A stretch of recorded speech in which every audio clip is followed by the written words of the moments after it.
Walang pagdadalawang isip na ibinahagi ni Accessibility and Inclusion Representative Maureen Mata ang ilan sa mga karanasan niya sa daan bilang commuter at pedestrian. Pag tumatawid talaga, tinututukan po kami ng mga drivers.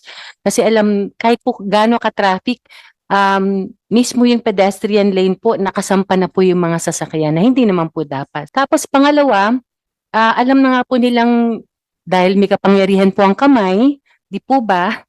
Sabi, sabay-sabay po kami, tututukan pa po kami lalo. So yung aksidente, hindi po talaga mo maiiwasan kahit ano pong defense ang ginagawa namin. Pangatlo, yung traffic lights po kasi, may mga areas po dito sa Metro Manila na mahaba pero sobrang iksi ng segundo. Kasunod nga ng mga hinay nito ay agad na pinatututukan ng senador sa mga concerned agencies ang pagpapatupad.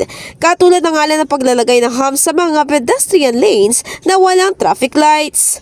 Yusek Ortega, again, dito, pasensya na kayo, ganito ako mag-action 5 working days. Give me in writing yung plano ninyo paano ma-implement ito na lahat ng pedestrian lanes all over the country, not only in Metro Manila but all over the country na magkaroon ng humps. Of course, pwede lang kapag yung merong stoplight. Kasi yung stoplight na will take over. Pero yung walang mga stoplights at pedestrian lanes lang, dapat may humps o may harang or something na talagang mapipilitan sila mag-stop.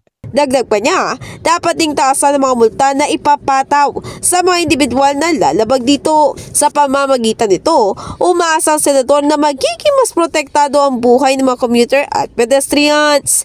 In the heart of changing lives, ito si Brigada Ann Cortas ng 105.1 Brigada News FM Manila, The Music News Authority.